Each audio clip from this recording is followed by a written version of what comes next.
What's going on, my friends? Dr. Bruce back in the house for another installment of the Solopreneur Movement podcast. Every single week, I try to add value to as a solopreneur. A solopreneur is any individual salesperson who is solely in charge of their sales, their service, their marketing, and all of this is a mindset. And this week's topic is exactly that when it comes to the mindset of what is prospecting, right? The purpose of any business is to create a customer, but so many of us put so much pressure on what prospecting actually is. So I want to give you some simple tactics to go out there and help you go grow and perfect your prospecting.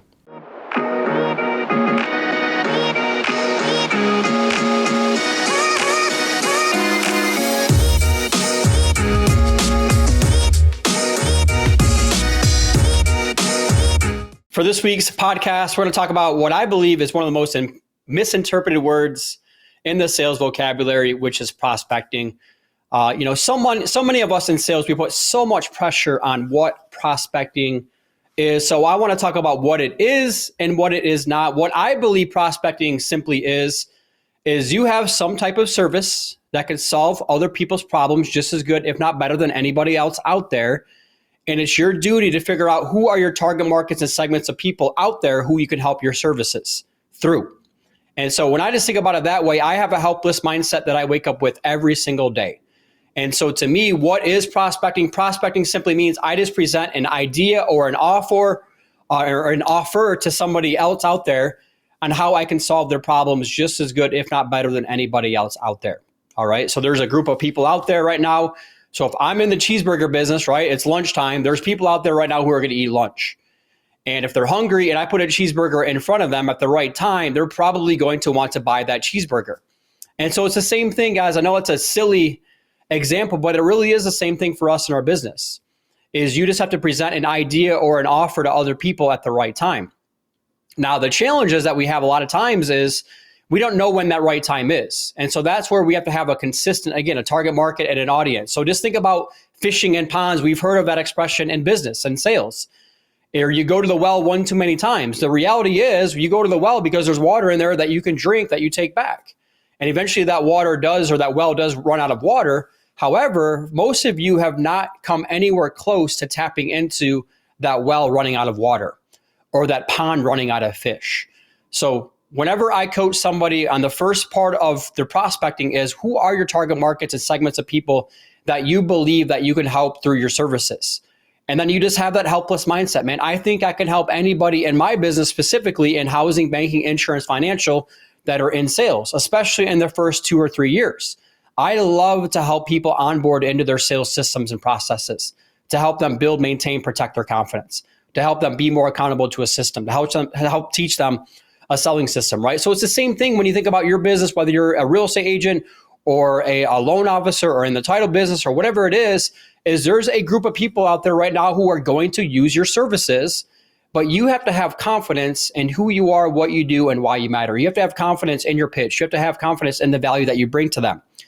And so that is what prospecting is you're just simply getting in front of the right groups of people at the right time and adding value to them and educating them on the different ways that you can help solve their problems. What prospecting is not where you go out there and you just wake up and you cold call people all day, every day, right? Prospecting is not where you expect to sit down with somebody for a first conversation and now all of a sudden they're like, oh yeah, sure, my person, here's all my business for the entirety of the rest of my business, if you're talking about referral partners, right? So that is what prospecting is not. So I just think it's such a mindset for us to really figure out what is prospecting and what is not prospecting.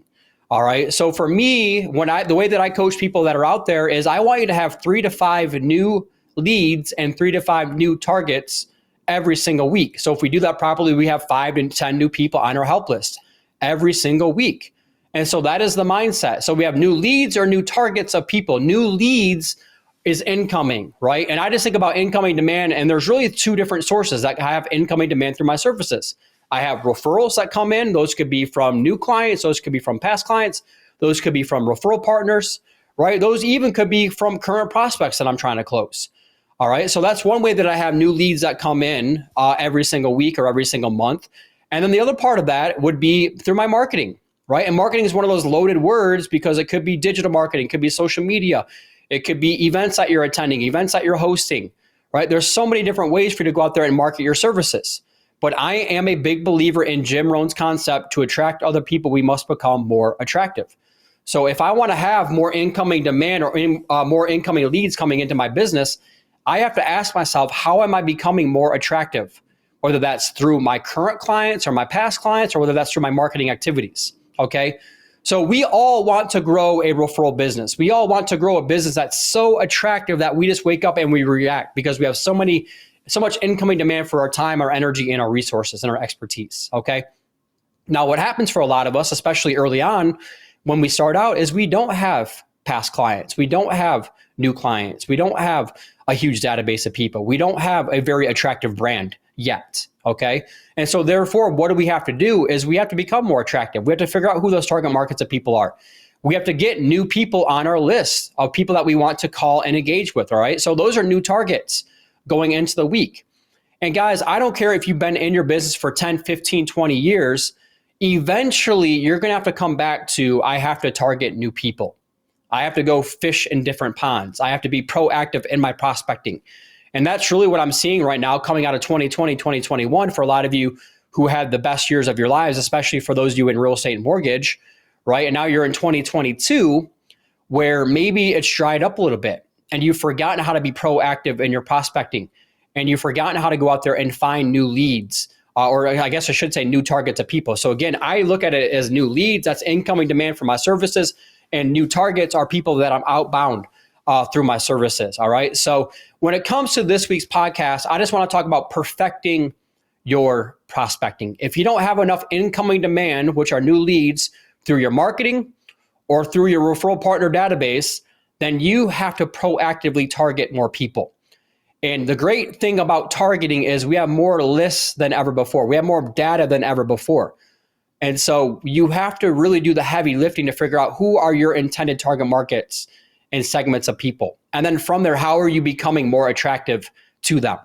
How are you building out your website around them? How are you building out a marketing message around them? How are you building videos around them? How are you educating them, right? How are you building out your marketing one sheets around that? And then from there, you just wake up and you go into attack mode. Every single day, you present an idea or an offer on how you can solve their problems. You start to build that know, trust, like, and respect. And then just, again, to take off the pressure of it, it's not going to be a one-call close. You present that idea to them. That's the initial contact. And then you set the appointment, and then you conduct the appointment. And then from there, that's when you have the follow-up process. That's a whole nother process of this. But take off the pressure of what prospecting is. It simply is you start to build out list of people, 5, 10 per week, that you can proactively help through your services. And now from there, if you do that properly, now at the end of every single 90 days, right, you're building out lists of 25 to 50 people. And now you're consistently going back and engaging with them. All right. So prospecting, again, it's one of those misinterpreted words because we think about cold calling. We think about one call closing. Guys, that is not what we're doing when it comes to prospecting. I understand that it's a long game within that process. So I hope that this video, this podcast gives you some confidence and some clarity about what prospecting is and what prospecting is not. And then the benchmark that I would want to give all of you are you have new leads or you have new targets of people that come in. New leads are from referral sources or through your marketing. And then if you don't have enough incoming demand for your services, then you have to have new targets of people that you're simply positioning your offer to. And if you wake up with that mindset all day, every day, good things will happen for you at some point into the future.